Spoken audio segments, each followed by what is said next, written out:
أبا عبد الله يا أبا عبد الله. اعوذ باللہ من الشیطان الرجیم. بسم اللہ الرحمن الرحیم. الحمد للہ رب العالمین. الصلاۃ والسلام علی اشرف الانبیاء والمرسلین سیدنا و نبینا ابی القاسم محمد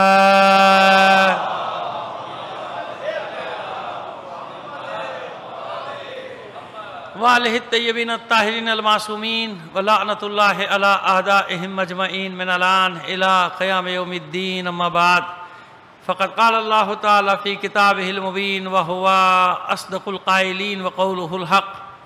بسم اللہ الرحمن الرحیم. وما کان المؤمنون لینفروا کافہ. صلوات بھیجے محمد آل محمد پر.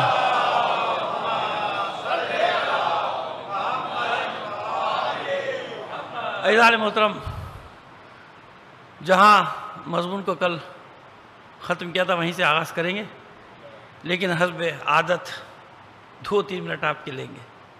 مسئلہ یہ ہے کہ فوری کسی بھی واقعے پہ رد عمل نہیں دینا چاہیے، تھوڑا سا انتظار کرنا چاہیے.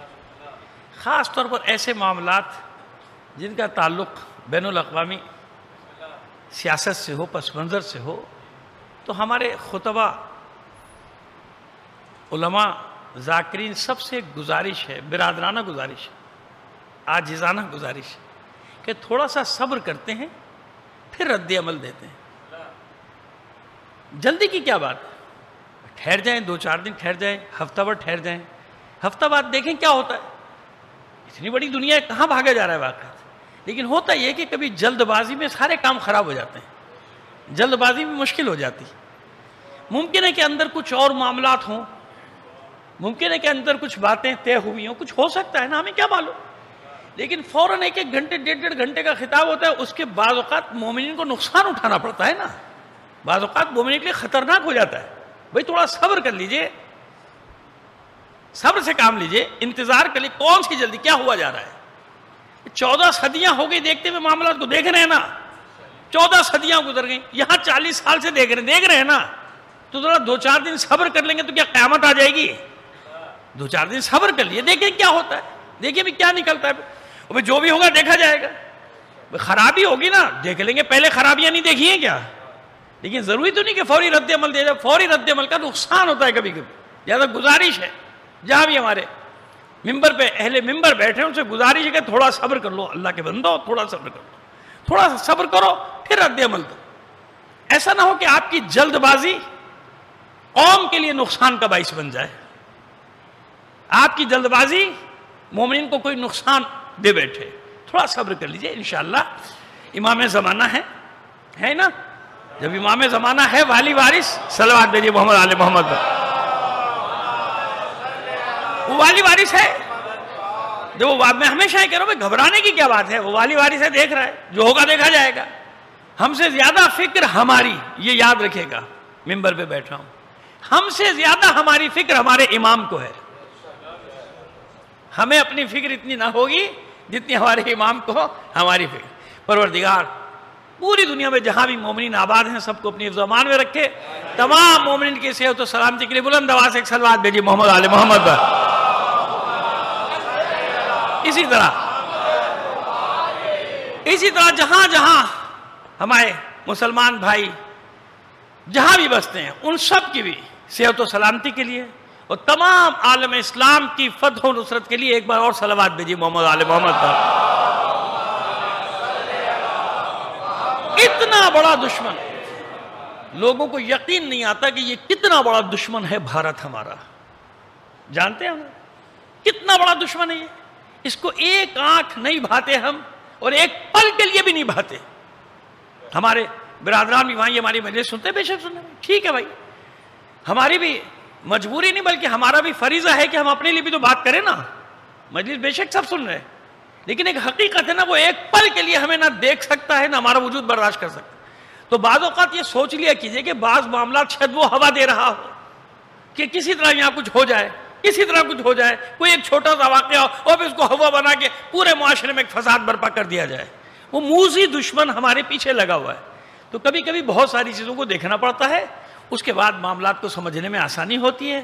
لیکن بس کیا کیا جائے, ہمارا کام ہے پیغام پہنچانا. کاش کہ یہ پیغام سارے مومنین مسلمین سب تک پہنچ جائے کہ اپنے دشمنوں کو پہچان لو, کوئی تمہیں شکست نہیں دے سکتا. ہارتے وہ لوگ ہیں جو اپنے دشمن کو نہیں پہچانتے. جو اپنے دشمنوں کو پہچان لیتے ہیں انہیں کوئی شکست نہیں دے سکتا. آپ دیکھ رہے ہیں دنیا میں نہ ان کو سامراجی طاقتیں شکست دے سکی, نہ اسرائیل شکست دے سکا, نہ امریکہ شکست دے سکا, نہ نیٹو فورسز شکست دے سکی. یہاں کی بات نہیں کر رہا بھائی, میں وہاں کی بات کر رہا ہوں. یمن میں, شام میں, عراق میں, لبنان میں شکست دے سکے؟ اتنے سے ملک ان کو شکست دے سکے. کیوں؟ وہ اپنے دشمن کو پہچانتے تھے کہ ہمارا دشمن کون ہے. صلوات بھیجیے محمد علی محمد پر. آئیے بس اپنے مضمون کی طرف ہم آ گئے. مرجعیت کا تسلسل آپ کو بتا رہے ہیں نا, تاریخ بتا رہے ہیں کیسے ایک کے بعد ایک, ایک کے بعد ایک. لفظ مرجعیت نہیں آیا, لیکن اب آہستہ آہستہ آنا شروع ہوگا. تاریخ بنتی ہے نا, اصطلاحات آتی. مثلا اور آسان کر دیں آپ کے لیے, دائیں بازو بائیں بازو, لیفٹسٹ رائٹسٹ کیا ہے بھائی, یہ بالشویک کیا ہے, کامریڈ کیا ہے. لیکن بھائی جب کہیں انقلاب آتا ہے تو اس کی کچھ اصطلاحیں تو جاتی ہیں نا. پہلے تھا سامراج, پھر ہو گیا استعمار, ایسے ہی ہے نا. پہلے تھا کامریڈ, پہلے تھے وہ مزدور طبقہ, بالشویک جو کہلاتا تھا. رشیا میں انقلاب آیا, اس کی اصطلاحات آ گئی, کچھ آگے کہ نہیں آ گئی. پرولتاریا آ گیا, بورژوا آ گیا, اس کے پرولتاریا مزدور طبقہ ہو گیا, غریب طبقہ ہو گیا. بورژوا وہ سرمایہ دار اور سامراج طبقہ ہو گیا.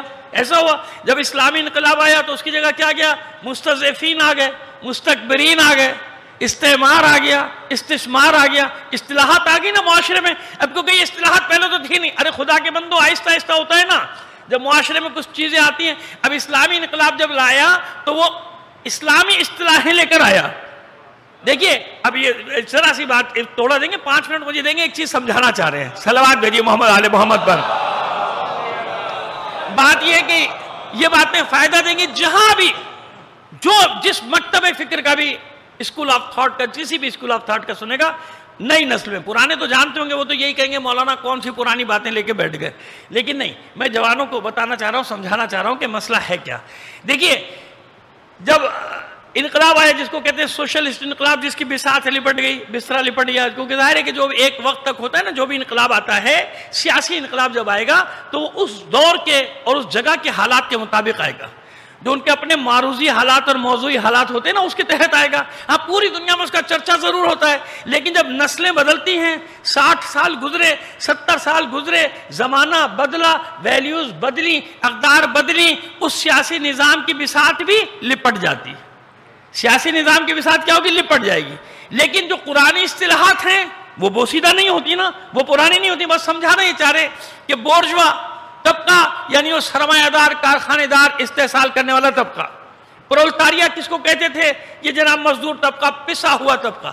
جب اسلامی انقلاب آیا تو غریب اور امیر کی اصطلاح نہیں آئی, مزدور اور کارخانے دار کی اصطلاح نہیں آئی, کسان اور زمیندار کی اصطلاح نہیں آئی.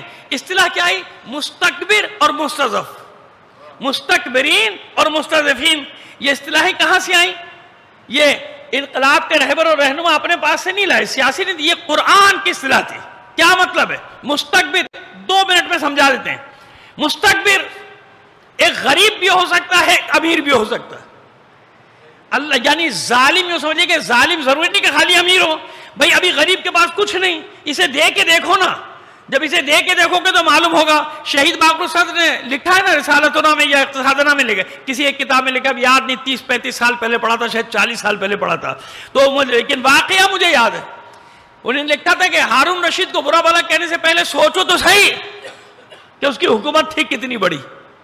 اس کی حکومت اتنی بڑی تھی کہ جب سورج طلوع ہوتا تھا, جب بادل نکلتے تھے, بادل جاتے تھے اس کے سامنے سے, بالکنی میں کھڑا تھا اپنے محل کی, بادل کو جاتے دیکھا تو بڑے غرور سے کہا تھا کہ جہاں بھی برسے گا ہارون رشید کی حکومت میں برسے گا. اتنی بڑی سلطنت تھی جسے بچانے کے لیے اس نے معصومین تک کا قتل کیا, معصومین تک کو شہید کیا. اتنی بڑی تو اس کو برا بھلا کہنے سے پہلے سوچ لو, تمہارے پاس اگر اتنی بڑی حکومت آئے تو کیا کرو گے, اتنی بڑی حکومت بچانے کے لیے.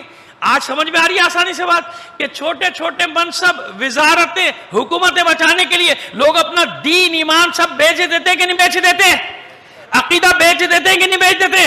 عقیدے کی پرواہ نہیں ہوتی, دین کی پرواہ نہیں ہوتی، اس کی پرواہ ہوتی ہے جس نے منصب دیا ہوا ہوتا ہے، جس کے ساتھ لوٹ مار میں شرکت کا معاہدہ ہوتا ہے۔ صلوات بھیجیے محمد آل محمد پر۔ بات واضح ہو گئی؟ جس کے ساتھ لوٹ مار کی شرکت کا معاہدہ ہے۔ ابھی آپ کے سامنے آیا کہ نہیں آیا؟ صبح شام دیکھتے ہیں، سمجھنے کی بات ہوتی ہے، بس یہ ہے وہ معیار۔ یہ مت دیکھو غریب ہے کہ میری فکر فرعون والی ہے کہ نہیں ہے۔ فرعون کے لشکر میں سپاہی بھی تھے، افسر بھی تھے، تو سپاہی کون تھا؟ غریبی تھا نا، لیکن فرعون کا ساتھ دے رہا تھا، یعنی فکر فرعونیت والی تھی۔ اور اگر مستضعف چاہے سرمایہ دار ہو، مسلم بن اوسجہ کی طرح حسین کے ساتھ آئے گا تو مستضعف ہوگا۔ زہیر بن قین سے بڑا کوئی سرمایہ دار نہیں تھا کوفے میں، زہیر بن قین کی طرح حسین کے ساتھ آئے گا تو مستضعف ہوگا۔ جناب عبداللہ ابن جعفر طیار کی طرح اپنے زمانے کا سب سے بڑا سرمایہ دار، لیکن مستضعف ہوگا۔ تو مستضعفین یعنی مظلوموں کے دوست، چاہے امیر ہو مظلوموں کا دوست ہے۔ جب اسلامی انقلاب آیا تو یہ اصطلاحات لے کر آیا، سرمایہ دار اور غریب کی نہیں، کارخانے دار اور مزدور کی نہیں، بلکہ مستضعف اور مستکبر۔ تو جو مظلوموں کا ساتھ دے گا وہ ہے مستضعف، اور جو ظالموں کا ساتھ دے گا چاہے غریب ہو وہ ہوگا مستکبرین میں سے۔ صلوات بھیجیے محمد آل محمد پر۔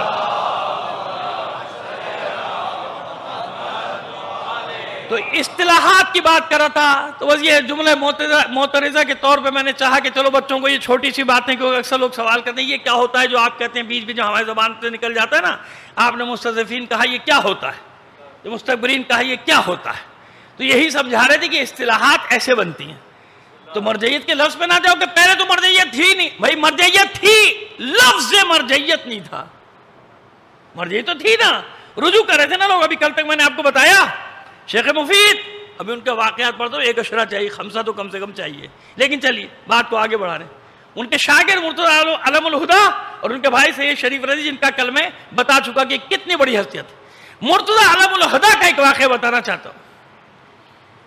خلیفہ وقت تھا اس وقت القائم باللہ عباسی، اگر میں بھول نہیں رہا یہی نام ہے اس کا، یاد آ گیا، پکا یاد آ گیا، القائم باللہ۔ اس کا وزیر اعظم قاری اللہ یا اس طرح کر کے تھا، لیکن وہ تلفظ ذرا سا بڑا ٹھہرا ہے، لیکن قاری اس کے لفظ میں آتا ہے۔ وہ وزیر اعظم تھا اس کا۔ یہ وزیر اعظم کے دل میں کہیں نہ کہیں کسی گوشے میں محبت اہل بیت تھی۔ ہوتے ہیں نا ایسے کہ ذرا سی شے مل جائے تو پوری محبت نکل کر آ جاتی ہے۔ اب میں آپ کو بتانا چاہتا ہوں کہ بعض القابات معصومین نے کیسے دیے۔ بیمار ہو گیا اتنا سخت کہ جان کے لالے پڑ گئے، بس ہو گیا کہ مر گیا، جانے والا ہے۔ خواب میں دیکھا، اچھا اس یاد کرتا رہتا تھا معصومین کو، مولا کو یاد کرتا جیسے ہم آپ یاد کرتے۔ خواب میں دیکھا مولا کی زیارت ہو رہی ہے، تشریف لائے مولا امیر المومنین علیہ السلام، صلوات بھیجیے۔ دیکھیے میں واقعات میرے پاس بہت ہیں، میں واقعات سنا کے آپ کا وقت نہیں لینا چاہتا، لیکن صرف اس واقعے کو پیش کرتا ہوں جس واقعے سے مجھے کوئی نتیجہ نکالنا ہوتا ہے، کوئی تجزیہ پیش کرنا ہوتا ہے۔ یہ اتنا اہم، ویسے واقعات بہت ہیں ان کے، علماء کے قصص العلماء الگ لکھی گئی ہے، جیسے قصص انبیاء ہے نا، ایسے قصص العلماء کتاب الگ ہے، بہت موٹی، کئی جلدوں میں، اور ہم نے نہیں، بہت سارے لوگوں نے الگ لکھی ہے۔ خیر بشارت ہے، رو رہا ہے کہ کیوں پریشان ہے، کیا ہوا؟ کہ فرزند رسول اذیت میں، بہت تکلیف، کہ میرے بیٹے سے جا کے دعا کروا، میرے بیٹے سے دعا کروا۔ مولا میں نہیں جانتا۔ کہ علم الہدیٰ کے پاس جا۔ کہ یہ کون علم الہدیٰ ہے؟ میں نے ابھی لقب نہیں پڑھا علم الہدیٰ۔ سید مرتضیٰ ابن حسین، امام موسیٰ کاظم علیہ السلام کا سے شجرہ نا، موسوی سارت کل بتا دیا تھا نا، رضی محمد رضی ابن حسین اور مرتضیٰ ابن حسین، والد کا نام حسین۔ کہ وہ مرتضیٰ ابن حسین کا وہ عالم، فقہ جعفریہ کا عالم؟ کہ ہاں اس کے پاس جاؤ۔ علم الہدیٰ کہا امام نے، کہ علم الہدیٰ کے پاس جاؤ۔ اور آپ کو معلوم ہو گیا نا کہ وزیر اعظم ہے، یہ کوئی گھر کا آدمی نہیں ہے کہ جس کو پلانٹ کر لیا گیا ہو، کہ میرے مجمع میں جب آنا، شاگردوں کے درمیان آنا تو ایسے ایسے اپنا خواب سنانا کہ میں نے استاد آپ کے بارے میں یہ خواب دیکھا، ایسے میں نے بڑے استاد دیکھے۔ جن کے شاگردوں کو صبح شام خواب آتے تھے استاد کے لیے، اور جب استاد پہ برا وقت آئے تو کوئی خواب دیکھنے والا کھڑا نہیں تھا وہاں پہ. آپ نے بھی جانتے ہوں گے، 2-4 کو تو جانتے ہوں گے، کراچی میں بھی بڑے بڑے گزرے جن کے چاہنے والے بڑے بڑے خواب دیکھتے تھے ان ظالموں کے لیے، ان ملونوں کے لیے. صلوات بھیجیے محمد آل محمد پر. خیر، اب یہ اپنوں میں سے نہیں ہے، یہ اپنوں میں سے نہیں ہے. کہتے ہیں مولا کون علم الہدا؟ کہ میرا بیٹا علم الہدا، ہدایت کا پرچم، ہدایت ہی ہدایت ہے وہاں. کہ کون؟ کہ مرتضیٰ ابن حسین، اس کے پاس جاؤ. یہ جناب پریشان صبح صبح اٹھ کے بھاگا سید مرتضیٰ کی خدمت میں. اس وقت علم الہدا لقب نہیں پڑا ہے، آ کے رو رہا ہے. آپ میرے لیے دعا کریں. بولے کیا ہوا بھائی؟ دعا کر دیں گے. ہوا کیا مسئلہ؟ کہ مولا آئے تھے، ان کا علم الہدا کے پاس جاؤ. میں نے پوچھا علم الہدا کون؟ تو کہا میرا بیٹا، ہدایت کا پرچم. رونے لگے. کہتے تو جھوٹ بول رہا ہے، مجھے بیوقوف بنا رہا ہے. اس زمانے یہ بھی تھا نا کہ جب کسی کو بہت چڑھانا ہو تو اس کے بارے میں ایک اچھا سا خواب دیکھ کے آ جاؤ، اپنا کام بھی نکل جائے گا، فائدہ بھی ہو جائے گا. ہمارے یہاں ایک صاحب تھے، ان کو خواب دکھا کے سنا کے لوگ نوکری لے لیتے تھے اور تنخواہ بھی بڑھا لیتے تھے. ان کو اچھا سا خواب جا کے سنائیں گے، وہ روتے تھے، اور تنخواہ بڑھا دیتے تھے. اس کی تنخواہ بڑھاؤ، اس نے بڑا اچھا خواب دیکھا ہے. اور دوسروں کو بھی بلا کے سنا، دیکھو اس نے میرے بارے میں کیا خواب دیکھا. علم الہدا پریشان ہو گیا، سید مرتضیٰ پریشان ہو گئے، رونے لگے کہ ضرور مجھ سے کوئی غلطی ہوئی ہے، کیونکہ یہ تو اپنا آدمی نہیں، یہ کیسے کہ کہتا نہیں مجھ سے کوئی خطا ہوئی، مجھ سے کوئی خطا ہوئی ہے کہ میرا مولا مجھ سے ناراض لگتا ہے، کیونکہ یہ میرے مطابق نہیں علم الہدا. کہا کہ میں یہی ہوا ہے بھائی، میرے ساتھ ایسا ہوا کہ نہیں، مجھے ابھی تم جاؤ میرے پاس.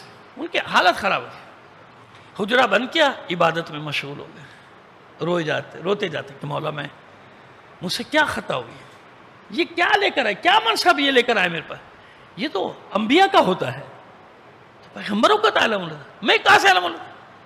یہاں پھر معصوم بشارت دیتے ہیں، کیوں؟ تم ہمارے بیٹے نہیں ہو، تم ہماری اولاد نہیں ہو، ہم نے تمہیں منصب دیا ہے. یہ وہی ہے نا جن کی ماں لے کے گئی تھی شیخ مفید کے پاس. ان کا منصب کیا تھا کہ معصومہ کونین فاطمہ الزہرا سلام اللہ علیہا،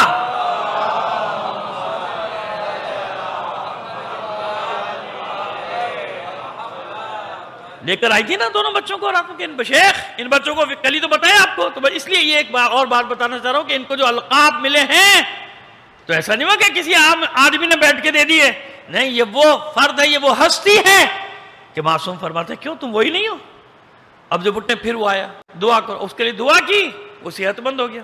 اب جو صحت یاب ہوا تو یہ دوسری ہستی تھے، یہ نہیں کہ درباری مولوی تھے، درباری مولوی عورت ہے بھائی، درباری مولوی نہیں، لیکن اس زمانے میں تھا جس فقہ کو تسلیم کیا جاتا تھا اس کی کرسی دربار میں رکھی جاتی تھی. تو یہ دوسری ہستی ہے کہ جس کی مسند رکھی گئی دربار میں، خلیفہ کے دربار. اور کیوں لیتے تھے اس وقت یہ کرسی کیوں لیتے تھے؟ آپ یاد رکھے گا، یہی وہ جس کو محکم اور متشابہ ہیں معصومین کے، کہتے نا کہ وہی معصوم جو منع کرتا ہے کہ خبردار ظالم کی مسند نہیں لینا، ظالم کا عہدہ نہیں لینا. 7ویں امام نے صفوان جمال کو اب ملنے سے منع کر دیا تھا کہ تو نے اونٹ کیوں کرائے پہ دیا ہارون رشید کو. وہی معصوم علی بن یقین کو بھیج رہے تھے نا کہ جاؤ اس کے دربار میں، ہماری طرف سے اجازت ہے، جاؤ نوکری کرو، وزیر بنو. اس کے بنا نا علی بن یقین، بالکل ایسے ہی جیسے امام رضا علیہ السلام، صلوات بھیجیے. 7ویں امام فرما رہے کہ نوکری بھی نہ کرو. 8ویں امام نے ولی عہدی قبول کی، کیوں؟ وہی تو دور ہے. جانتے امام کی کیسی ولی عہدی، کہا کہ ولی عہدی یہ خود ہی مجھے زہر دے کے شہید کرے گا. لیکن اتنا وقفہ چاہیے تھا کہ مذہب حق کو پورے عالم اسلام میں پھیلا دیا جائے. جہاں جہاں سفر کرتے جاتے تھے، کیونکہ ولی عہدی ساتھ میں لگ گئی نا. اب پورا پروٹوکول بھی مل رہا ہے، سب ساتھ بھی ہے، سارا مجمع بھی اکٹھا ہو رہا ہے، مولا خطاب بھی کر رہے. اس 2 سال کے عرصے میں 8ویں امام نے تشیع کی جڑوں کو اتنا مضبوط کر دیا تھا اس پورے خطے میں کہ آج تک اس کے اثرات باقی ہیں. صلوات بھیجیے محمد آل محمد پر. تو اب سمجھ میں آیا کہ یہ علماء درباری نہیں تھے. ایسے بھی بقرات پیدا ہو گئے جو ہماری ان علماء کو کہتے ہیں درباروں سے وابستہ نہیں تھے. ماحول ایسا تھا، زمانہ ایسا تھا کہ تشیع کو تقیہ سے نکالنا تھا. تو اس تقیہ سے میں نے کل عرض کیا تھا نا، تقیہ سے نکالا تھا ان لوگوں نے، شیخ مفید نے، تو اس کو برقرار رکھنا تھا، آگے بڑھانا تھا. ابھی بتاتا ہوں آج کہ اور ایک قدم کیسے آگے بڑھا اس مرجعیت کے سائے میں. تو یہ علم الہدا کون؟ جس کی مسند رکھی گئی، تاکہ اطمینان ہو جائے مومنین کو کہ ہمیں ریکونائزڈ کر لیا گیا، ہمیں رجسٹرڈ کر لیا گیا، ہمیں مان لیا گیا، لہذا پوری مراعات حاصل ہوئی مسجدیں بنانے کی، مکتب بنانے کی، اسکول بنانے کی۔ تو وہ علماء جانتے تھے کہ کس زمانے میں کیا کام کرنا ہے۔ صلوات بھیجیے محمد آل محمد پر۔ اس لیے ساری قوم۔ اب آئیے، اب اس ہستی کا نام بتا رہا ہوں آپ کو، تھوڑا سا ذکر کریں گے، اور پھر آپ کی سرزمین کے بھی ایک عالم کا، یہی چل رہا ہے نا سلسلہ۔ تو میں نے اس کا دی کہ واقعے تو بنانا سنانا شروع کروں گا تو اس میں پورا اشرا ہو جائے گا ایک ایک عالم کے واقعات۔ میرا مقصد نہیں بیان کرنا، میرا مقصد صرف وزن بیان کرنا ہے کہ اپنے اپنے زمانے میں کس کا کیا وزن تھا۔ اب آئیے، ابو جعفر، شیخ ابو جعفر محمد ابن حسن طوسی، دو استادوں میں ان کے دو مشہور ترین، ایک شیخ مفید، اور شیخ مفید کے بعد شاگردی میں آئے علم الہدا، سید مرتضی علم الہدا۔ ان کے کتاب خانے میں کئی لاکھ کتابیں تھیں۔ اب میں آپ کو بتاؤں، 70,000 کتابیں انہیں ملی علم الہدا کی۔ سید مرتضی نے اپنا کتاب خانہ ان کے حوالے کیا، اور یہ آج کے کتاب خانے نہیں، چھاپ خانے نہیں تھے، ہاتھ کی لکھی قلمی نسخے۔ 70,000 سید مرتضی علم الہدا اپنی کتابیں دیکھے گئے، 10,000 شیخ مفید کی ملی، ورثے میں اتنا بڑا عالم تھا یہ۔ 10,000 شیخ صدوق کی اپنی الگ، یعنی شہید مطہرین جو کتاب خانوں سے متعلق کتاب لکھی ہے اس میں صرف اندازہ لکھا ہے لاکھوں کا، تعداد نہیں لکھ پائے، اتنا بڑا شخص۔ مسند سمالی علم الہدا کی، کرخ بستی کا نام ہے کرخ۔ سیاسی مسائل چل رہے تھے، سیاسی مسائل میں شیخ طوسی کا اتنا نام بڑھا، اتنا نام بڑھا، اتنا نام بڑھا کہ شیخ طوسی آنکھوں میں کھٹکنے لگے دشمن کی، کیونکہ ہر جگہ ان کا نام، ہر جگہ ان کا نام مجدد قرار دیا جاتا تھا۔ تو جس کے پاس کوئی جواب نہ، وہ دیکھ رہے تھے کہ تشیع پھیلتا جا رہا ہے نا۔ کرخ میں مکتب بنا لیا، وہی شیخ صدوق علیہ مکتب کو لے کر، شیخ مفید کے مکتب کو لے کر آگے چلے تھے، مدرسہ بنایا، تمام عالم تشیع نے ان کی طرف رجوع کر لیا، تمام عراق، ایران، سب جگہ کے لوگ رجوع کرتے تھے شیخ طوسی کی طرف۔ یہ اتنا بڑا مجتہد تھا کہ اس کے مرنے کے بعد اس کے اجتہاد کی ہیبت اتنی تھی کہ 80 سال تک خود ملت تشیع میں کسی فقیہ کی ہمت نہیں ہوئی کہ شیخ طوسی کے مقابلے میں فتویٰ دیتا۔ شخصیت بتا دو، اور ڈر یہ تھا کہ ہمارے یہاں بھی اجتہاد کا دروازہ بند، کیونکہ سب جانتے تھے کہ بھئی اب طوسی سے آگے کون جائے گا، شیخ طوسی سے آگے کون جائے گا، یہ تاریخ بتا رہے ہیں۔ اب اس جمود کو کس نے توڑا تھا؟ تشیع میں جمود آیا تھا 80 سال کا، کہ اجتہاد کا دروازہ بند ہو گیا تھا شیخ طوسی کے بعد، کسی کی ہمت نہیں تھی کہ شیخ طوسی پر کون فتویٰ دے گا، اس سے کون اختلاف کرے گا۔ اس جمود کو کس نے توڑا؟ علامہ ہلی، انشاءاللہ کل ذکر کریں گے۔ علامہ ہلی نے فتوے دینا شروع کیے، پھر علامہ ہلی کے بعد پھر یہ اجتہاد کا سلسلہ جاری رہا، اور ہر بار 400 سال ہمارے علماء آگے تھے۔ کیوں؟ یہ چھاپ خانے کا فتویٰ ہمارے علماء نے کوئی مانے یا نہ مانے، 400 سال پہلے کہا تھا کہ چھاپ خانے جائز ہیں، ان میں کتابیں چھاپنا جائز ہیں، دوسری کتابیں چھاپنا ناجائز، لیکن انسانوں کے کام کی کتابیں چھاپنا جائز۔ دوسروں کیا 400 سال بعد شروع ہوا تھا۔ ٹی وی پہ بیٹھ کے بڑے بڑے تجزیہ نگار کہتے ہیں، سارے سب کو ایک ہی لاٹھی سے ہانک دیتے ہیں کہ عالم اسلام میں 400 سال بعد چھاپے خانے کی، یعنی چھاپا خانہ استعمال کرنے کی اجازت تمہاری یہاں ہوئی تھی، ہمارے یہاں نہیں۔ جب چھاپا خانہ ایجاد ہوا، ہمارے علماء نے اسی وقت اعلان کر دیا تھا، فتویٰ دے دیا تھا کہ اس سے انسانوں کے فائدے کی کتابیں چھاپی جائیں تو جائز ہے۔ ہمارے یہاں نہیں تھا ایسا۔ وہ اکثر میں سنتا ہوں، ایک سلوات بھیجیے محمد آل محمد پر، سنتا ہوں میں، بڑے بڑے بقرات جو غادری بیٹھ جاتے ہیں نا، کیا کیا جائے، تجزیہ نگار ہیں اور آزادی صحافت ہے، ان کو کچھ نہیں کہہ سکتے، وہ دنیا بھر کو جو چاہیں کہیں۔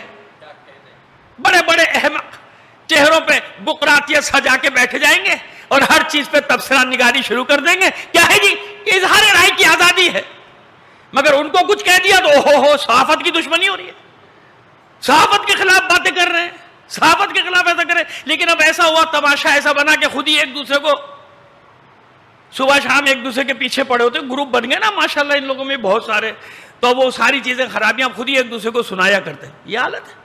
مطالعہ کیا کرو تاریخ کا، بیٹھ جاتے کسی ایک کتاب کو پڑھ کے انسائکلوپیڈیا سے یا انٹرنیٹ سے 2 مسئلے نکال کے، اور بیٹھتا ایسے جیسے اس کو پوری تاریخ پتہ ہے، جیسے اس کو ہر چیز معلوم ہے نا. انٹرنیٹ پہ ڈالا کچھ کہ آج یہ بتائیں گے، اب لوگوں پہ روب پڑے گا، ہو اتنا جانتا ہے یہ یونان کے بارے میں.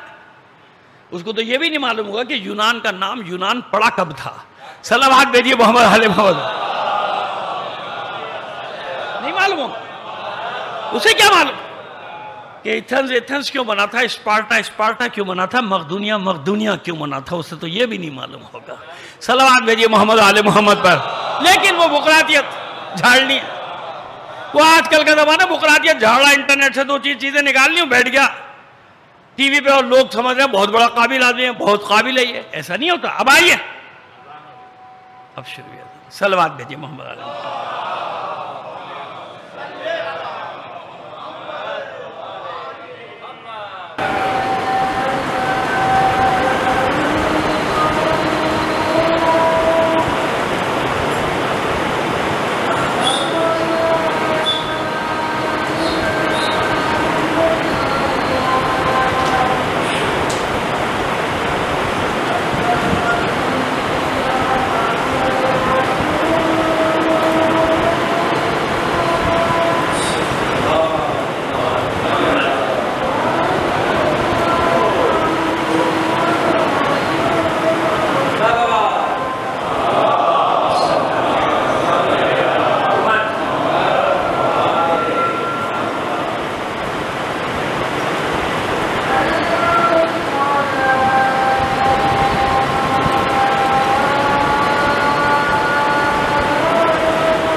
مل کر ایک بار اور بلند آواز سے ایک صلوات الہی فرما دیجیے.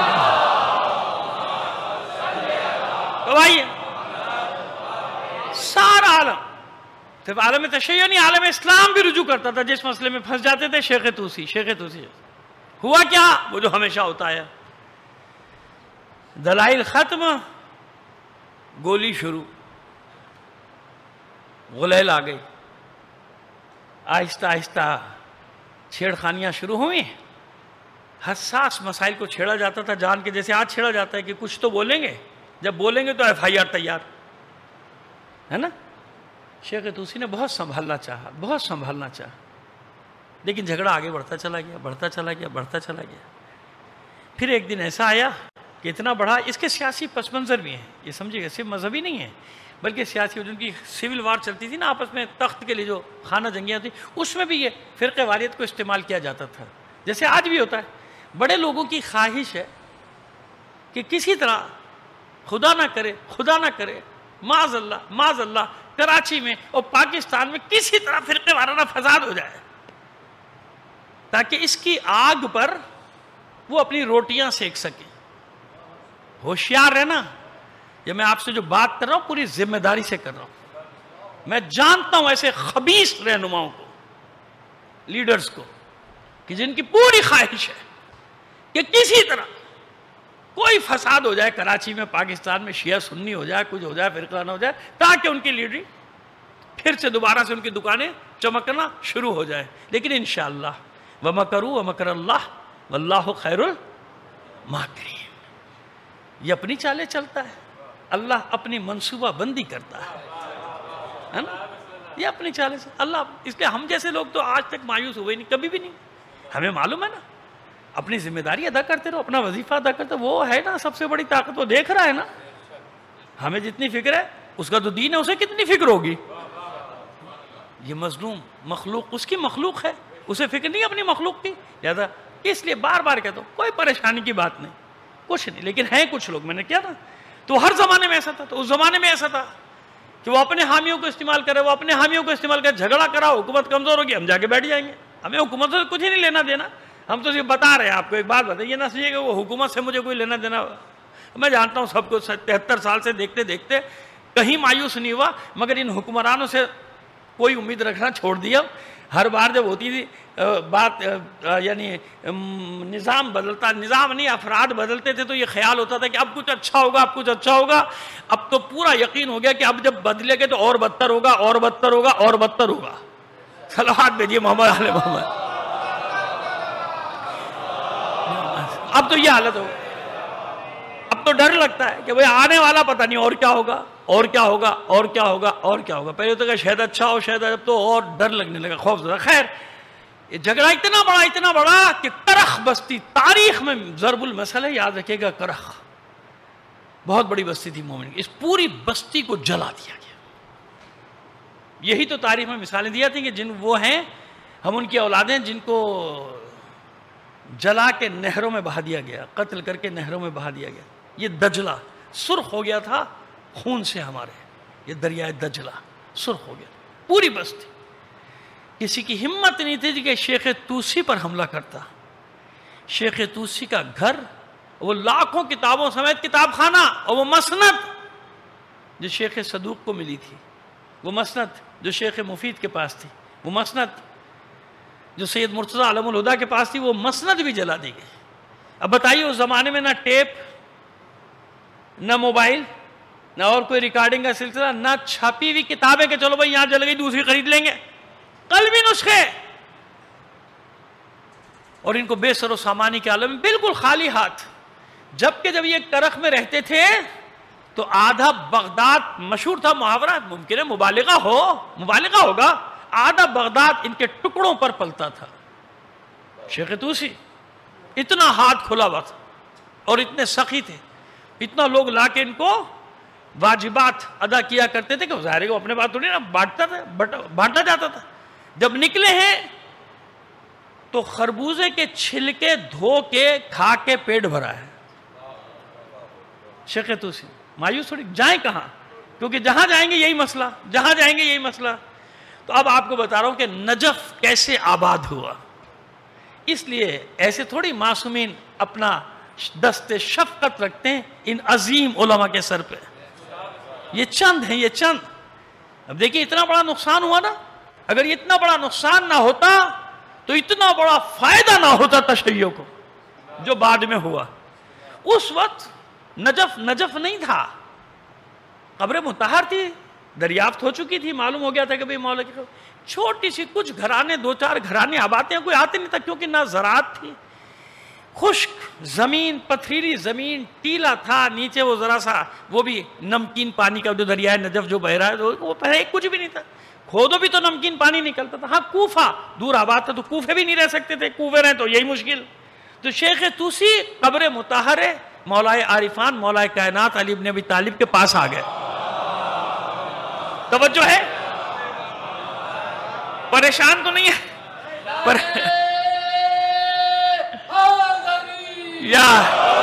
کبھی کبھی مجھے ڈر لگنے لگتا ہے کہ آپ پریشان تو نہیں ہو گئے کہ میرے خشک بیان سے. ایک بار اور بلند آواز سے صلوات عنایت فرما دیجئے.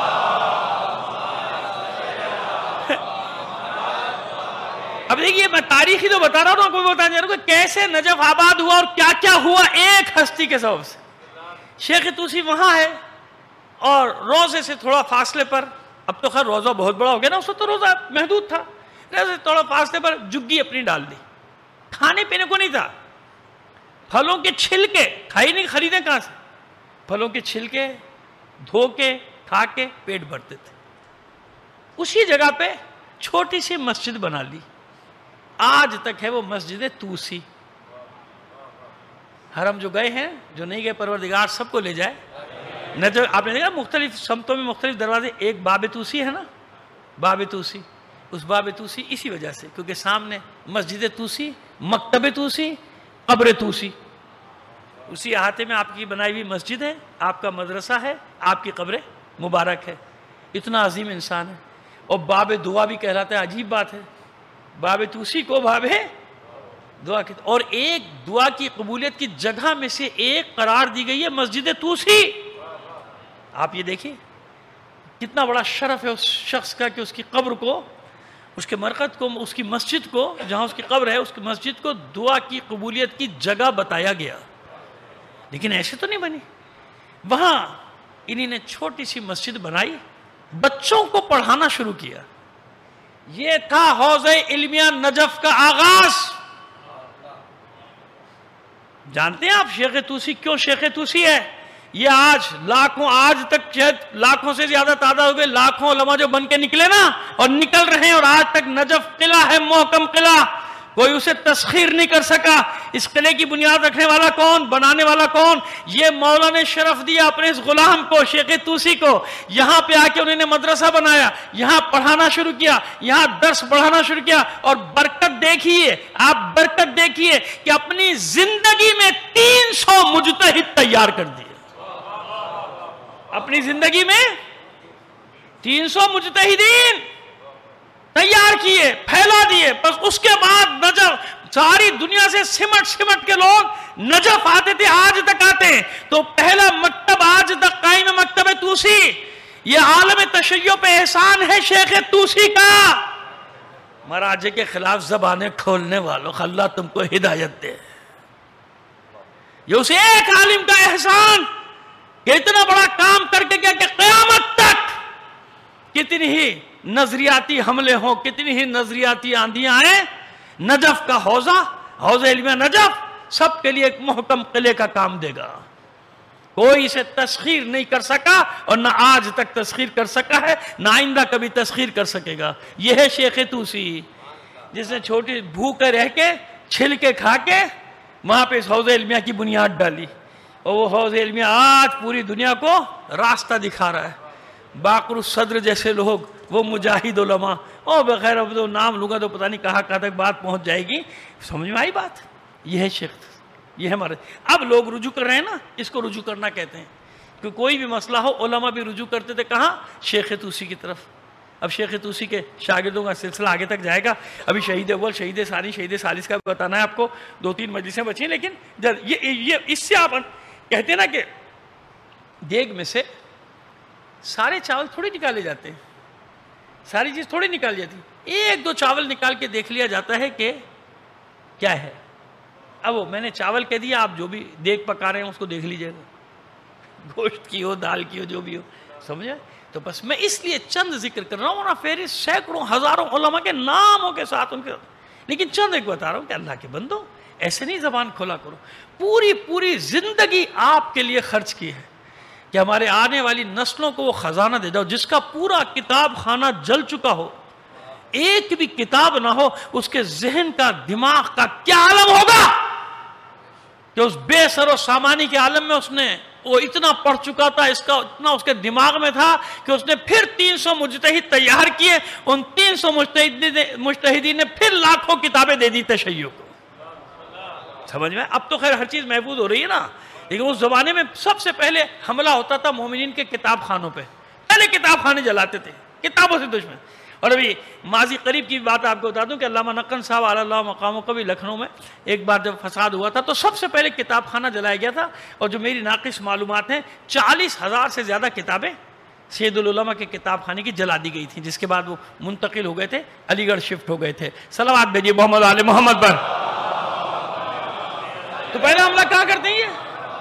پہلا حملہ کہاں ہوتا ہے؟ کتاب خانے، کتاب خانے، کتاب خانے. اب آئیے، یہ تو میں نے شیخ توسی کا بتایا نا، جس کا پوری دنیا پہ احسان، پوری دنیا ہے تشیع پہ احسان. آج تک وہ احسان کا سلسلہ جاری. اب مجھے بتائیے، عام مومن مسلمان کے لیے کہ ایک اینٹ لگا کے چلا جائے کسی مسجد میں تو اس کا اجر و ثواب ہمیشہ ہے نا، ایک نیکی کرے ثواب ہوتا رہے گا. اب مجھے بتائیے کہ ان علماء کا ثواب کیا ہے؟ ایسے تو نہیں معصوم کسی کو اپنا بیٹا کہہ رہا ہے، کسی کو بھائی کہہ رہا ہے. کل میں نے بتایا نا شیخ مفید کو کیا کہا امام زمان نے؟ اخی، معتمدی، فقیہی، میرا بھائی، میرا قابل اعتماد، میرا فقیہ. یعنی میرے مکتب کا فقیہ، میرے راستے کا فقیہ، میرے فقیہ کا یہ مطلب نہ سمجھ لیے کوئی لے لو وہی امام کا فقیہ بنا دیا. ہمارے یہاں غلط سمجھتے ہیں جلدی، صحیح بات سمجھتے ہیں دیر سے. صلوات بھیجیے محمد آل محمد پر. اب آئیے یار، جزاک اللہ بھائی، بہت اچھے. دو چار کو جھپکی آ رہی ہوگی، وہ جھپکی دور ہو گئی. صلوات بھیجیے بلند آواز سے محمد آل محمد پر. اب آئیے ایک ہستی کا تعارف، ایک صدی پہلے گزری ہے، ایک صدی پہلے آپ کی صدی. قدوۃ العلماء. اس لیے بتا رہا ہوں کہ یہ نہ سمجھے گا کہ یہاں والوں نے کچھ بھی نہیں کیا، یہاں والوں نے کیا کیا، یہاں والے تو کچھ بھی نہیں کرتے. اب بتائیں کیا کیا آپ کو. علی گڑھ میں ایک علمی تحریک شروع ہوئی، حضرت سر سید احمد خان. اور سر سید احمد خان رضوی سادات تھے، یاد رکھیے گا. خان سے یہ نہ سمجھے گا کہ وہ سید نہیں تھے. یہ خان، میر، میرزا، یہ سب القابات ہوتے تھے جو اس زمانے میں دیے جاتے تھے. جیسے خلیفہ سادات. اب خلیفہ سادات کہتے ہیں خلیفہ سادات. خلیفہ سادات نقوی بھی ہیں، رضوی بھی ہیں، کیونکہ خلیفہ لقب ہوتا تھا ایک. جیسے پٹیالہ کے ہمارے بہت مہربان، بہت اچھے ہمارے تعلقات بھی ملنے ہیں، ہمارا ان سے ملنا جلنا بھی ہے، سب کیا جاتے بھی وہاں. تو ہم بھی حیران ہوتے تھے وہ خلیفہ کہاں سے ہوئے، سید ہیں آپ تو نقوی سادات ہیں. معلوم کہ نہیں، خلیفہ ایک لقب ہوتا تھا جو دیا جاتا تھا، وہ آج تک جہاں بھی استعمال ہو رہا ہے. خیر جناب، تو سمجھ میں آ گئی. جیسے چودھری سادات، ارے بھائی چودھری کہاں، سید کہاں. لیکن نہیں، اپنے گاؤں کے یا اپنے علاقے کے چودھری ہوتے تھے بھائی، مانا کہ جناب وہ پنچایتوں کے فیصلے کرتے تھے، ہیں سید، لیکن چودھری ان کے نام کے ساتھ لگا ہوا ہوتا تھا. اس لیے بتا رہے ہیں کہ آج کل کے بچوں کو یہ سب چیزیں معلوم نہیں، کوئی بتانے والا بھی نہیں ہے. تو اب جناب ایک صلوات بھیجیے محمد آل محمد پر. تو اس سر سید احمد خان لقب اور یہ سب چلا آ رہا تھا. اور سر سید احمد اصل میں کیا تھے، رضوی سادات میں. سر سید احمد رضوی. تو علی گڑھ کی علمی تحریک شروع ہوئی اور فتوے لگنا شروع ہوئے سر سید احمد پہ. کفر کے فتوے لگے نا. اسی ہندوستان میں سارے کافر ہے، کافر ہے، کافر ہے. انگلش پڑھاتا ہے، انگلش پڑھاتا ہے. بعد میں خود پڑھا رہے ہیں اپنے بچوں کو، اور ایسا پڑھا رہے ہیں کہ ہمیں تو کہہ رہے ہیں ناجائز ہے، اب بچوں کو بھیج رہے ہیں امریکہ. اب بھی کچھ لوگوں کے وہیں ہیں، یورپ میں ہیں، امریکہ میں، وہ جہاد نہیں کرتے، دوسروں کے بچوں کو جہاد کرا رہے ہوتے ہیں. معلوم ہے نا آپ کو، بڑے بڑے نام ہیں ماشاءاللہ، بہت بڑے بڑے نام ہیں. تو سر سید احمد کے پیچھے پڑ گئے. لیکن سر سید احمد جانتے تھے حالات کے مطابق، اجتہاد تھا اس کا، جانتے تھے کہ آگے چل کے بڑی مشکل ہو جائے گی اگر جدید تعلیم مسلمانوں نے حاصل نہیں کی. آپ جزوی اختلاف کر سکتے، میں نے مکمل تحریک کو پڑھا ہے، مجھے کئی جگہ اختلاف ہے، کوئی بات نہیں، میرا حق ہے. لیکن بطور کلی جو سوچ ہے، سوچ سے اختلاف نہیں کریں. سوچ اس کی اپنی جگہ صحیح ہے، نیت اپنی جگہ ٹھیک ہے. وہ کیا ہے کہ بھئی اگر جدید تعلیم حاصل نہیں کریں گے پیچھے رہ جائیں گے معاشرے میں. آگے آنے والا دور ایسا ہے نا. ابھی آپ سرکاری اسکول میں بیچارہ وہ پڑھاتا ہے جس کے پاس بالکل کوئی وسیلہ نہ ہو، ورنہ ہر ایک کی کیا خواہش ہوگی، مولوی کی بھی یہ خواہش ہوگی بھائی دوسرے اسکول میں پڑھاؤ ورنہ کرے گا کیا بچہ. سمجھ میں آ رہی ہے ہماری بات. حالات تو سر سید احمد خان نے حالات کو سمجھا، آگے چلے. اب آئیے قدوۃ العلماء سید کلب صادق ابن کلب حسین. اب آپ کے ذہن آگے تو ڈاکٹر کلب صادق نہیں، کلب صادق اول کی بات کر رہا ہوں. یہ ڈاکٹر کلب صادق نہیں، یہ تو اس کلب صادق کی آنکھوں کا نور ہے، اسی کا پوتا ہے یہ کلب صادق، ڈاکٹر کلب صادق، جن کو ایک ایک بچہ جانتا ہے، تعلیم کے میدان کا سرخیل. اور اختلاف کر سکتے ہیں آپ، ایک دو میرے عزیز ہیں، پر بھی ایک دو چیزوں میں مجھے اختلاف کرنا میرا حق ہے، لیکن اصل بات جو ہے اس سے کسی کو اختلاف نہیں. بتاتے ہیں کیا ہوا. ان کا ذکر نہیں کرے، ڈاکٹر کلب صادق کا ذکر بھی نہیں کرے، لیکن کوئی آپ کے ذہن فوراً وہاں گئے جب میں نے کہا کلب صادق، اس لیے میں نے بتایا کہ نہیں یہ وہ نہیں، بلکہ ان کے دادا قدوۃ العلماء آیت اللہ سید کلب صادق. لیکن مشہور تھے وہ آقا حسن کے لقب سے. کس لقب سے مشہور تھے؟ آقا حسن. آقا حسن کہا جاتا تھا، قدوۃ العلماء ان کو کہا جاتا تھا. اور خاندان وہی غفران مآب جس کا میں ذکر کرا چکا، وہ الگ سلسلہ، اس میں جائیں گے تو لمبا چوڑی بات، جو کام کی بات بتانی ہے. بس وہاں سر سید احمد خان نے شروع کی تحریک، یہاں عالم تشیع میں قدوۃ العلماء کھڑے ہوئے، سمجھ گئے کہ تشیع پیچھے رہ جائے گا، مومنین پیچھے رہ جائیں گے اور دنیا آگے نکل جائے گی. عالم ہے، مجتہد ہے، آیت اللہ ہے، مرجع تقلید ہے اس زمانے کا. جمع کیا کچھ لوگوں کو، مومنین کو، انگلش اسکول بناؤ. کالج بناؤ. آج تک وہ موجود ہے, یونیورسٹی بننے جا رہا ہے اب ماشاءاللہ. یہ وہ لوگ تھے جو 100 سال پہلے کام کر کے گئے. بناؤ. اب ادھر جناب بنانے کا اعلان کیا, ادھر جناب فتوے آنے شروع. یہ کیا ہو گیا, یہ مولوی صاحب کو کیا ہو گیا, یہ تو غلط کام ہے, یہ تو ناجائز کام ہے. کھڑے ہو گئے نا سارے, اپنے بھی کھڑے ہو گئے. لیکن جو دنیا کہہ رہی ہے کہنے دو, کالج بناؤ. وہ کالج بنا, اور بعد میں جو مخالفت کر رہے تھے اپنے بچوں کو داخلہ دلوانے کے لیے لائن میں لگے ہوئے تھے کہ داخلہ دلواؤ. اس کی نظر تھی نا, وہ جانتے تھے, کہتے کسی کی پرواہ نہ کرو, کالج بناؤ.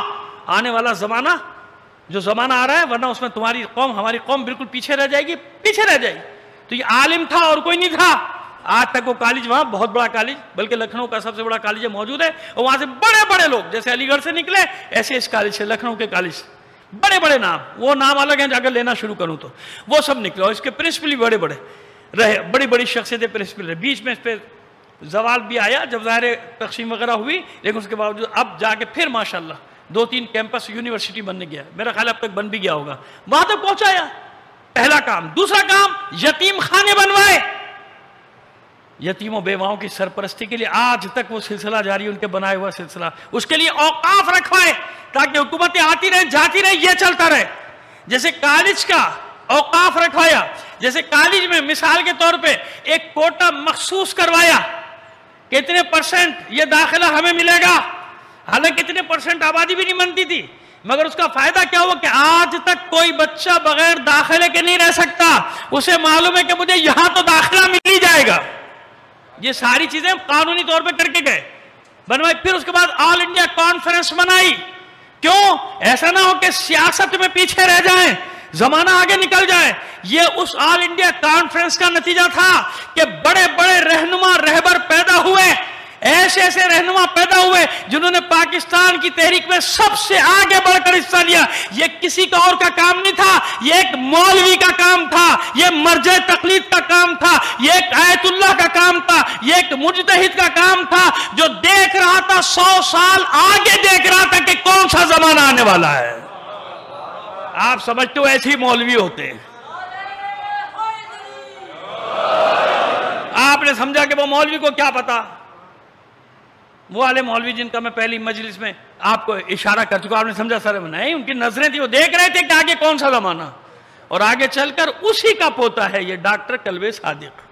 اس کلبے صادق کے پوتے کا نام ہے. یہ خون کا اثر بھی ہوتا ہے, سمجھ میں آئی بات, یہ خون کا. ہاں ایک ظاہر سرحدوں کے اختلاف کی وجہ سے ہمارا پاکستان ہے, ہمارے لیے جو کچھ ہے وہ ہمارا ملک ہے بھائی, سیدھی سی بات ہے. ان کے لیے ان کا ملک ہوگا. تو اختلاف ہے 2-4 جگہوں پہ, لیکن اختلاف کا مطلب یہ تھوڑی کہ آپ کسی کی اچھی باتوں کو, اس کے اچھے کارناموں کو سرے سے رد کر کے اٹھا کے پھینک دیں. صلوات بھیجیے محمد آل محمد پر.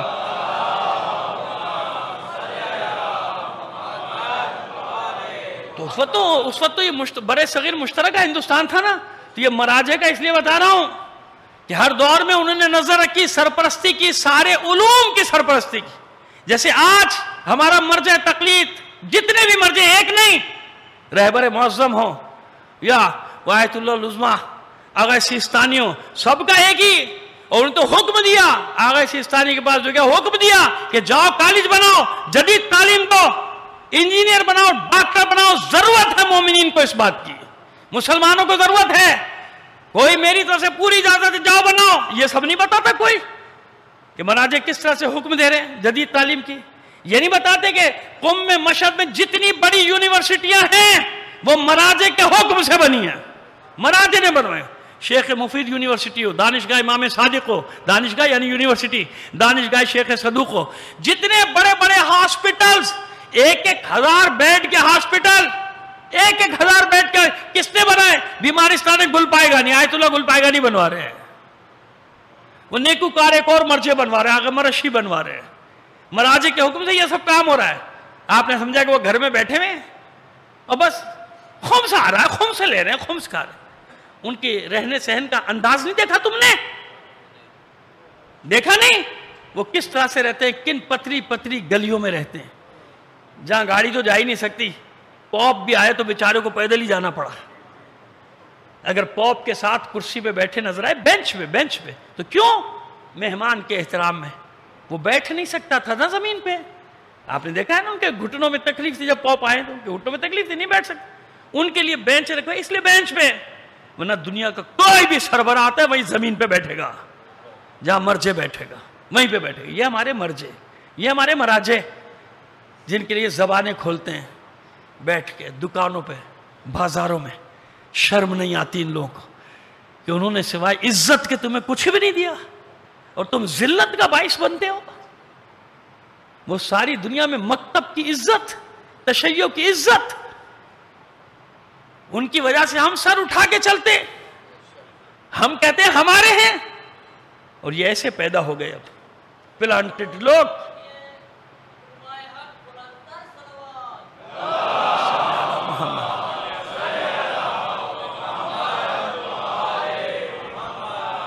وہ لوگ پوری زندگی صرف آپ کے لیے سوچ رہے ہیں، آپ کے لیے، اب بھی آپ کو نہیں معلوم، پھر اشارہ کر رہا ہوں جہاں مجلس شروع کی تھی وہیں پہ ختم کرنا چاہ رہا ہوں، آپ کو نہیں معلوم، جلد بازی نہ کرو، جلد بازی نہ کرو۔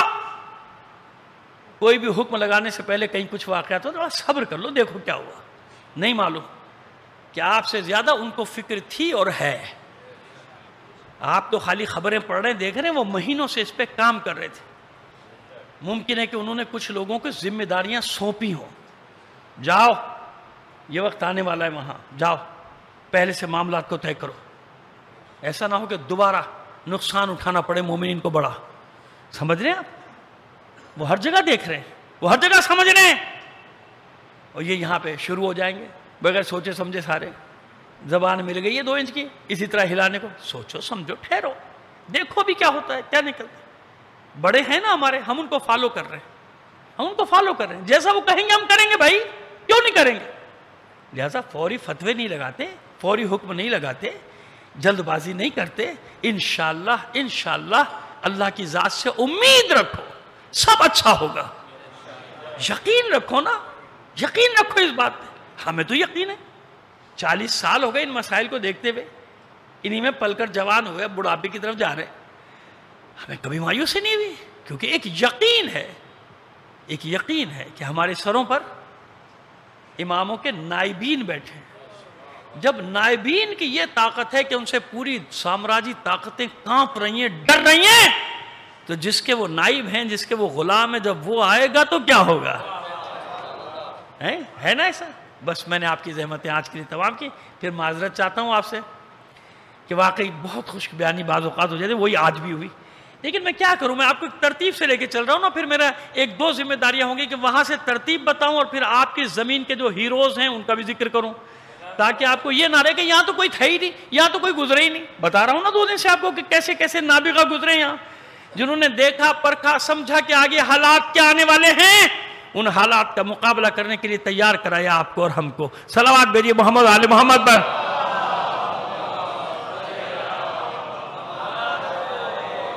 بس ہر زمانے کے تقاضے اس کے تحت چلنا پڑتا ہے نا۔ چوتھے امام 35 سال خون کے آنسو روتے رہے۔ بیٹھ جاؤ بیٹا، وہاں بیٹھ جاؤ۔ 35 سال خون کے آنسو روتا رہا میرا امام۔ بیٹا بیٹھ جاؤ، وہاں کہہ رہا ہوں نا، لے کے بیٹھ جاؤ۔ 35 سال خون کے آنسو روتا رہا۔ کیوں؟ مدرسہ کیوں نہیں بنایا؟ یونیورسٹی کیوں نہیں بنائی؟ نہیں بن سکتی نا۔ ارے وہ تو وہ زمانہ ہے کہ کوئی مسئلہ بھی پوچھنے آتا ہے تو اسی کو غائب کر دیا جاتا ہے، مسنگ پرسن، لاپتہ۔ یہ آج کا کیس نہیں ہے، یہ ہمیشہ کا ہے۔ امام تو کچھ نہیں کر سکتے تھے، حکم تھا کہ امام کو مت چھیڑنا۔ جو ملنے جاتے تھے جب باہر نکلتے تھے تو غائب، یا ان کی لاش ملتی تھی یا بیچارے 14 سال بعد، 20 سال بعد، 30 سال بعد آتے تھے۔ ایک ہی کہانی، سڑکیں بدلی ہیں، بلڈنگ بدلی ہے، نام بدلے ہیں، کردار تھوڑی بدلے، کردار وہی کہ وہی، کردار سب کے سب وہی۔ بس کیا کیا امام نے 35 سال؟ کربلا کو بنیاد بنایا تاکہ جب مکتب قائم ہو، جب مدرسہ قائم ہو تو اس کی بنیادیں کربلا پر ہوں۔ 5واں امام جب مدرسہ بنائے تو کربلا بنیاد، کربلا کو راسخ کر دو لوگوں کے سینوں میں، بتا بتا کے راسخ کر دو۔ اچھا یہ بتائیے، امام ایک مسئلہ بیان کر رہے ہیں، 20 آدمیوں نے سنا، تقیہ کا زمانہ، 20 آدمی چلے گئے. انصاف سے بتاؤ، جب وہ سینہ بسینہ نقل کریں گے جملے بدلیں گے کہ نہیں؟ الفاظ بدلیں گے کہ نہیں؟ وہ کہتا روایت یہ صحیح ہے کہ یہ صحیح ہے، حدیث کتاب میں یہ لفظ یہاں آیا، وہاں تو وہ جو وہ نقل ہے اس میں نہیں. خدا کے بندو، انصاف سے کام لو. آج سیٹلائٹ کا دور ہے، ہر جگہ CCTV کیمرے لگے ہوئے ہیں، لگے نہیں لگے؟ کوئی ایک حادثہ ہو جائے دیکھ لو 20 چینل سب الگ الگ دے رہے ہوں گے. اب سمجھ میں نہیں آتا آدمی کو ہوا کیا بھائی، اصل واقعہ کیا ہو. جب آج یہ حال ہے کہ صحیح بات نہیں پہنچ رہی آپ کو، حالانکہ کتنا جدید ترین زمانہ ہے کہ نہیں ہے. دکھا بھی رہے ٹی وی پہ کہ مارا ہے گاڑی سے، عدالت کریے بے گناہ. ثابت ہی نہیں ہوا بھائی، ثابت نہیں ہوا. سلام ہو، ایسی شاندار عدالت ہے. ان کو ایسی دلیل چاہیے کہ جس میں ذرا سے بھی گنجائش. تعریف کر رہا ہوں بھائی، توہین عدالت نہیں کر رہا. ایسے دنیا میں کہیں بھی جج نہیں ہے ماشاءاللہ ماشاءاللہ. کہتے اس پہ بھی تسلی نہیں ہوئی. جب تک پوری تسلی نہ ہو کہ اتر کے ہاتھ سے نہیں مارا، گاڑی نہیں چڑھے، سزا تو نہیں ہو سکتی. گاڑی سے کچل دیا، پتہ نہیں یہ CCTV میں اس کا چہرہ بدل دیا ہو. اچھا نا بھائی، انصاف سے کام لینا ہے ماشاءاللہ. جب تک ساری چیزیں موجود ہیں. ہاں، جس کو سزا دینی ہو تو دیکھیے کیسے، اور جس کو چھوڑنا ہو اس کے گھر پہ جا کے چھٹی کے دن کہتے ہیں جائیے، جہاز تیار کھڑا، نکل لیجئے. صلوات بھیجیے محمد آل محمد پر، ہے نا. تو کہاں، جبھی تو میں دعائیں کرتا ہوں کہ کہیں بھی نہیں ایسا اتنا شاندار نظام. میں یہی تو دعائیں کرتا ہوں کہ یا اللہ امریکہ یہ سب چلے جائے، وہ سسٹم ان کو قبول کر لے، یورپ کا سسٹم ان کو قبول کر لے، ہمارے عدالتی نظام کو. اسرائیل قبول کر لے. دیکھیے 6 مہینے میں کیسا ان کا دھڑن تختہ ہوتا ہے. آپ کو کچھ کرنے کی ضرورت ہی نہیں پڑے گی، یہ خود ہی ٹھکانے لگ جائیں گے سارے کے سارے. بھئی یہ دعا کیا کیجئے یہ سارے وہاں چلے جائیں. صلوات بھیجیے محمد آل محمد پر. خیر، ایسا ہے نا، ہر زمانے کے تقاضے ہیں نا. لہذا امام ایک مسئلہ بیان کر رہا ہے، ایک مصیبت بیان کر رہا ہے. 20 آدمی نے سنا، چلے گئے. اب اپنے ملک تک جاتے جاتے، اپنے شہر تک جاتے جاتے راستے میں ہزاروں اس نے کام کیے، ہزاروں لوگوں سے ملا. تو اب لفظ بدلیں گے کہ نہیں بدلیں گے؟ آیت الہی تو نہیں ہے نا. اب کہیں نام بدل گیا، سمجھ میں آ رہی ہے؟ کہیں جناب رقیہ نام آیا، کہیں جناب سکینہ نام آیا. لڑنے کی کیا بات ہے؟ ممکن ہے جناب رقیہ نام رہا ہو اور سکینۃ القلب لقب ہو، یہ بھی تو ہو سکتا ہے نا. اب اس پہ جھگڑا کر رہے ہیں سب، یہ صحیح ہے کہ یہ صحیح ہے. اور زمانہ دیکھو، یہ بھی معجزہ ہے امامت کا کہ تم تک ساری چیزیں پہنچ گئیں. ورنہ زمانہ تو دیکھو کیسا زمانہ ہے. اس لیے میں نے اشارہ کیا کہ جناب اگر یہ لفظ کا، 1-2 لفظ کا اختلاف روایات میں نظر آ جائے تو جھگڑا نہیں کرتے. اس زمانے کو تو سوچو، یہ ان علماء نے کتنی محنت سے جمع کیا ہے، تمہارے لیے جمع کر کے رکھ دیا ہر چیز کو کہ لو اب زندگی گزارو اور دنیا سے مقابلہ کرو، دنیا کا سامنا کرو.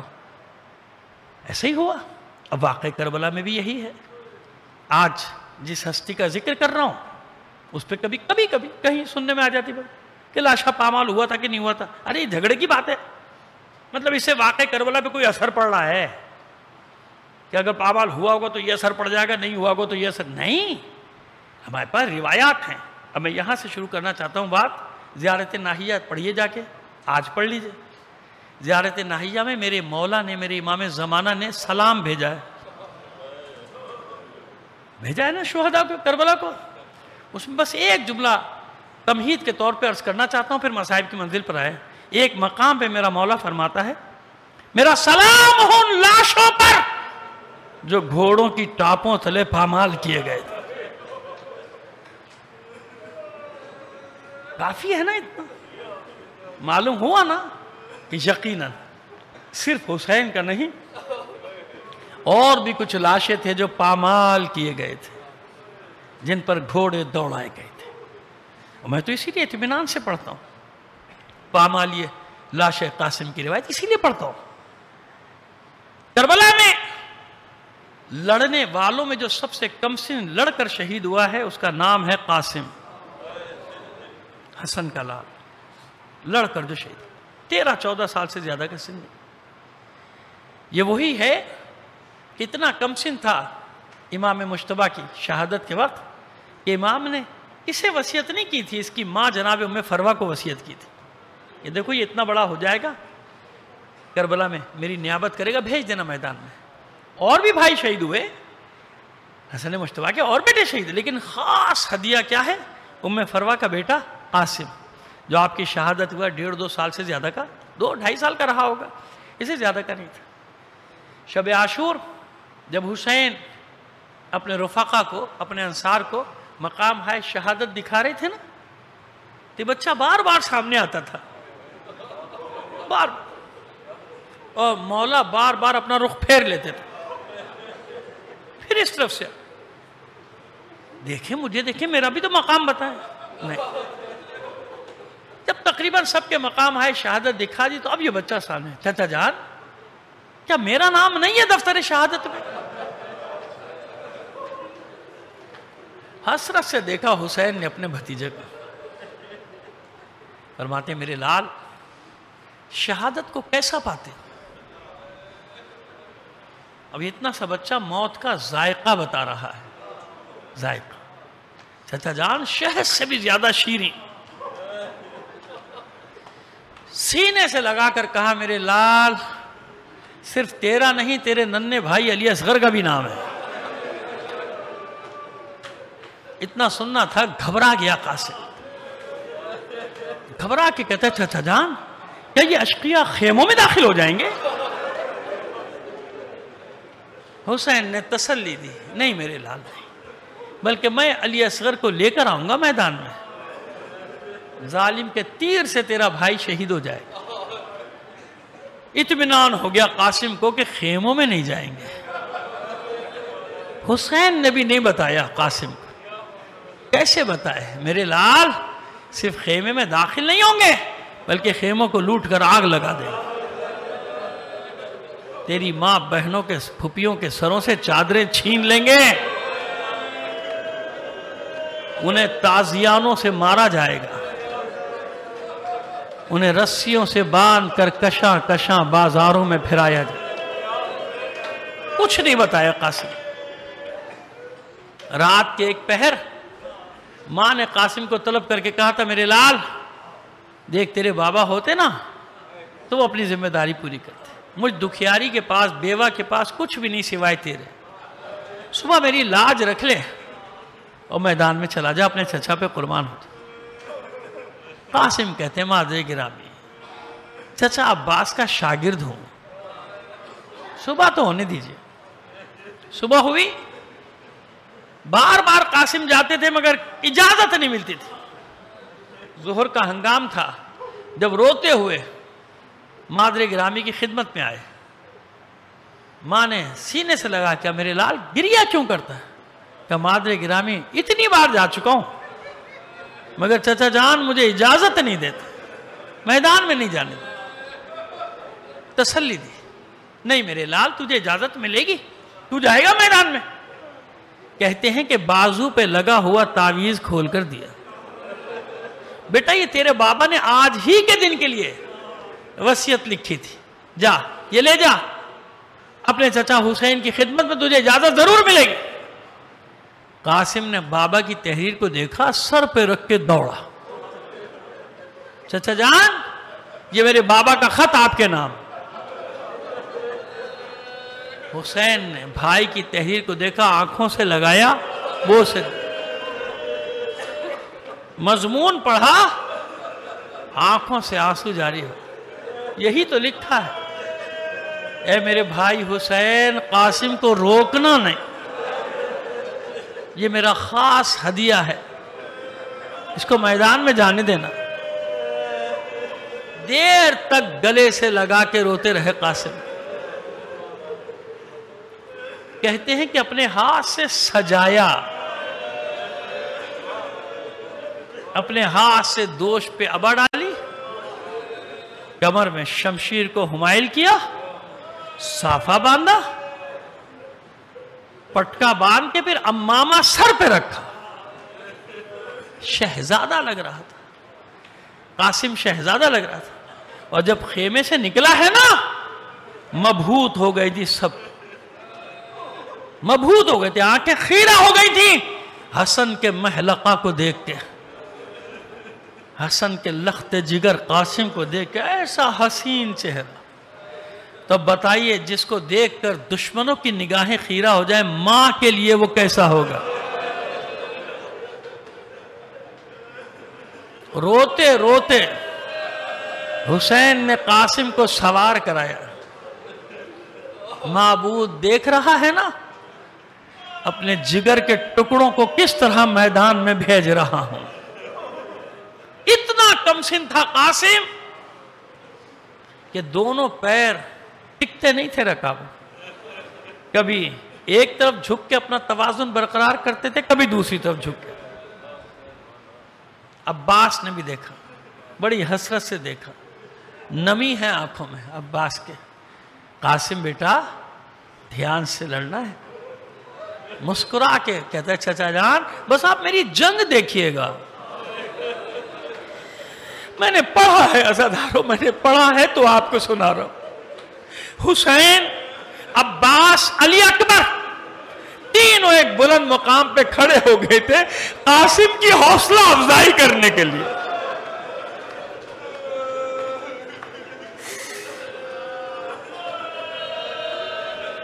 قاسم کی حوصلہ افزائی کرنے کے لیے تینوں کھڑے تھے. قاسم نے تعارف کرایا، سنو جس نے میرے بابا کو جنگ کرتے نہیں دیکھا، آؤ دیکھو. میرے بابا پہ جنگ سے جی چھڑانے کا الزام لگانے والوں آؤ میرے مقابلے پہ. میری جنگ کو دیکھو اور سمجھ لو کہ میرا بابا کیسا شہسوار تھا. میرا بابا کیسا شہسوار تھا. قاسم کے تیور دیکھے. پسر سعد نے اپنے لشکر کے سب سے مشہور پہلوان ارزق کو حکم دیا، جا اس ہاشمی جوان کا سر کاٹ کے لا.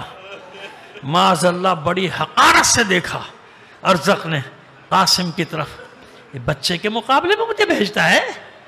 4 بیٹے اس کے آئے تھے اس کے ساتھ. ایک کو حکم دیا، جا اس نوجوان کا سر قلم کر کے لیا. قاسم کے مقابلے پر آیا، حسن کے لال نے ایک ہی وار میں سر تن سے جدا کر کے پھینک دی. ادھر اس کا سر گرا، ادھر وہ جہنم میں گیا. ادھر قاسم نے پلٹ کر دیکھا اپنے چچا عباس، حسین، اپنے بھائی علی اکبر کی طرف. بچے جب کوئی کارنامہ کریں تو تعریف چاہتے ہیں نا، داد چاہتے ہیں نا اپنے بزرگوں سے. اور جو ہی پلٹ کر دیکھا حسین نے کہا مرحبا میرے لال، آفرین میرے لال. اسی طرح عباس نے کہا مرحبا قاسم. کتنا کیسا زبردست وار کیا. اور اسی طرح جناب علی اکبر داد دیتے ہیں بھیا قاسم بہت اچھا وار کیا، مرحبا. اب اور ہمت بڑی قاسم کی. مسکرا رہا ہے قاسم. اپنے بیٹے کو تڑپتے دیکھا، دوسرے بیٹے کو حکم دیا، جا اپنے بھائی کا بدلہ لے کر آ. جو ہی آیا اب کی درمیان میں وار کیا، آدھا دھڑ ادھر آدھا ادھر. تیسرا، چوتھا. جب چاروں کو جہنم کا راستہ دکھا چکا قاسم، تو اب ارزق شامی غصے میں دیوانہ ہو کر دوڑا قاسم کو قتل کرنے کے لیے. ادھر ارزق شامی دوڑا، ادھر حسین سجدے میں چلے گئے. معبود قاسم کی لاش اٹھاؤں گا، لیکن ہاشمی جوان ہے، ہاشمی جوان، ایک کے مقابلے میں شکست نہ. معبود ہاشم کو غالب کر دے، قاسم کو غالب کر دے اس پر. ادھر عباس نے جو ہی ارزق شامی کو آتے دیکھا، چلا کر کہا بیٹا قاسم دھیان سے. بیٹا قاسم بہت بڑا پہلوان. علی اکبر نے دعا کے لیے ہاتھ اٹھا دی. قاسم تیار ہوا جنگ کے لیے. جو ہی ارزق شامی قریب آیا، جنگی حربہ استعمال کیا، ایک وار کیا، درمیان سے 2 حصے کر دیے، جہنم میں پہنچایا. پس ادھر قاسم نے ارزق کو قتل کیا، ادھر پسر سعد نے چلا کر کہا پورے لشکر کو کاٹ کے پھینک دے گا، ایک ایک کر کے جاؤ گے، سب مل کر حملہ کرو. ادھر لشکر نے حملہ کیا. اچھا ادھر ارزق شامی کو جب قتل کیا نا، تو حسین پھر سجدے میں، عباس سجدہ شکر میں، علی اکبر سجدہ شکر میں. لیکن عزادارو جو ہی سجدے سے حسین نے سر اٹھایا، عباس نے سر اٹھایا، علی اکبر نے سر اٹھایا، قاسم نظر نہیں آیا. قاسم نظر نہیں آیا. چاروں طرف سے گھیر لیا اشقیاء نے قاسم. کہاں تک لڑتا قاسم؟ داد شجاعت دیتا رہا، کبھی دائیں طرف کبھی بائیں طرف، بڑھ بڑھ کر حملے کرتا رہا حسن کا لال. مقاتل میں لکھا ہے کہ قاسم نے 40 شامیوں کو جہنم رسید کیا، لیکن کب تک؟ بازوں کی طاقت جواب دینے لگی، بازو شل ہونے لگے قاسم کے. ادھر قاسم کی طاقت جواب دینے لگی، ادھر اشقیاء حاوی آنے لگے، یہ ملون حاوی آنے لگے. پہلے تلوار گری، سپر گری، خود گری، برچھی نکال کے لڑنا چاہا، اس سے پہلے ہی ہاتھ پہ وار ہوا، برچھی بھی گر گئی. چاروں طرف سے وار ہونے شروع ہوئے. قاسم زخموں سے چور ہو کر جب گرنے لگا، باگ ہاتھ سے چھٹی، گھوڑے کی آواز دی، یا اماں ہو ادرکنی، اے میرے چچا میری مدد کرو، اے چچا جان میری مدد کو آئیے، میں نے اپنی جان آپ پر قربان. کسی کی آواز پہ حسین ایسے نہیں دوڑے تھے جیسے قاسم کی آواز پہ دوڑ. میرے لال میں آ رہا ہوں، میرے قاسم میں آ رہا ہوں. حسین دوڑے، عباس دوڑے، علی اکبر دوڑے، قاسم درمیان میں ہے، نرغہ عادہ میں ہے. انصاف کرو کیسے نکالے حسین؟ حملہ کیا ہے تینوں نے تاکہ کسی طرح قاسم کو نکالا جائے. جب میدان صاف ہوا، ادھر خبر پہنچ گئی خیمے میں. فضہ نے خبر دے دی، بیبیوں ام فروا کے خیمے میں جمع ہو جاؤ، اس کا بیٹا قاسم آ. ام فروا نے سجدہ شکر کیا، اطمینان سے بیٹھی کہ اب میرا مولا حسین میرے بیٹے کی لاش لے کر آئے گا. ادھر حسین نے ابا کو بچھا دیا زمین پہ. مولا ماں انتظار کر رہی ہے قاسم کے لاشے کا، کہاں ہے قاسم کا لاشا؟ حسین ادھر سے کچھ اٹھاتے، ادھر سے کچھ اٹھاتے. ایک گٹھڑی کی شکل دی، گٹھڑی اٹھائی،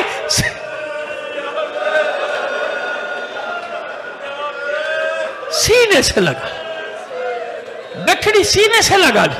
مولا قاسم کا لاشا کہاں ہے؟ ماں انتظار کر رہی ہے. در خیمہ پہ پہنچے، آواز دی، انتظام کیا گیا خیمے میں. اب جو حسین گٹھڑی سینے سے لگائے داخل ہوئے، ماں حیرت سے کہتی ہے، مولا اے میرے سید و سردار، میرا قاسم کہاں ہے؟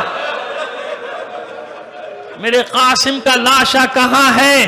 حسین نے کوئی جواب نہ دیا. فرش خیمہ پہ گٹھڑی رکھے کھولی. اب جو گٹھڑی کھولی، کیسا صحرا، کیسی مہندی. ارے قاسم کی لاش کے ٹکڑے تھے، قاسم نے اپنے خون سے مہندی اللہ لعنت اللہ علیہ.